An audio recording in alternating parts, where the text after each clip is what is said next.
Welcome back. Another example here. This time we're multiplying again, but before we multiply, what's the first thing? That's right, we're going to factor everything first. So always start with factoring when it comes to multiplication. After we're done factoring, we're going to try and find any common terms to cancel, common factors to cancel, right? Cancel, good Lord, I can't even spell.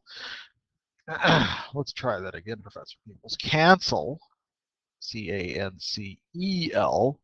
common factors. And then we're going to multiply. Right? So it's as though the multiplication, which is the primary instruction, comes last. Well, that's about right. So we've got a lot of work here. And of course, the factoring is the hardest part of all of this. Let's take a look. We've got 12 plus 5x squared minus 3x. What I'm going to do is I'm going to rewrite this a little bit, make it a little bit easier on myself. I like factoring out my negative so that I can rewrite my terms in descending order. 3x squared as the first term minus 5x minus 12 seems to fit with the order of all the other terms, the other numerators and denominators that I have here. X squared plus 2x minus 15. The denominator here, 2x squared plus x minus 45 in the numerator of the second fraction, and of course 3x squared plus 4x in the denominator of the second fraction. All right, let's take that first numerator up there. 3x squared. I'm going to do some work off to the side here. If I have 3x squared plus, not plus, minus, Professor Peoples, pay attention to what you're doing. Good Lord. Squared minus 5x minus 12. How should I work on that? Well, I'm going to use factoring by grouping for this one since it looks a little bit more complicated. So I would take 3 times negative 12 to get my grouping number, and that is negative 36. I need 2 factors of negative 36 whose sum is negative 5, and that appears to be negative 9 and positive 4. So I'm going to split up my middle term here as 3x squared minus 9x plus 4x minus 12. All right, factoring by grouping. I take my first pair of terms, factor out 3x. That gives me x minus 3. Let's see, can I get an x minus 3 out of these second pair of terms? Well, sure. Factor out 4. I get 4 times x minus 3. So it looks like my factorization is going to be 3x plus 4 times x minus 3.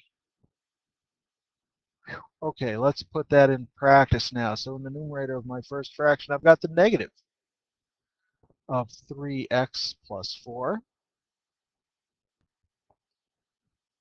times x minus 3. Now the rest of these are a little bit easier to handle, I think. Let's see what we've got here. In the denominator of my first fraction, I've got x squared minus 2 plus 2x minus 15. So I'm going to get 2 binomials. Since it starts with x squared, that's easy, right? I've got x, and we need 2 factors of negative 15 whose sum is positive 2, and that would be negative 3 and positive 5. So already we're off to a good start because it looks like we've got a common factor that we're going to be able to cancel here. Let's look at the second fraction. I know that in the denominator right here, this is the kind of polynomial that I can factor out x, just a GCF from, leaving me with 3x plus 4. And let's see what I can do with my numerator over here. I'm going to have 2 binomials up here. Uh-oh, this one looks a little bit more complicated because I'm going to have some combination of 2 and 45. Well, let's see. Let me do that off to the side again. If I have 2x squared plus x minus 45, some of you might already have it figured out because you're fast that way. Me, I take a minute or two to do it. My grouping number appears to be 2 times negative 45, which gives me negative 90. Let's see, negative 90 divides into what and what? That gives me positive x. Positive 10 and negative 9. Duh, Mr. Peoples. Well, let's see. 2x squared plus 10x minus 9x minus 45. Let's see what we can do with that. So in the first pair of terms, I'm going to have 2x, leaving me with x plus 5. And for my second pair of terms, it looks like negative 9 would be factored out to give me x plus 5.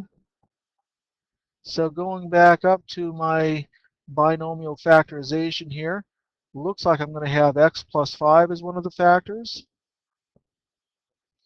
as well as 2x minus 9. Okay, now we can look for those common factors to cancel. What do we have? Well, 3x plus 4 for sure. That goes. X minus 3, as we said, that's going to go. Looks like we've got an x plus 5 that's common. And so what's left over? Well, it looks like the negative of 1 over 1, since everything's canceled here. 2x minus 9 over x. Or we could say the negative of 2x minus 9 over x.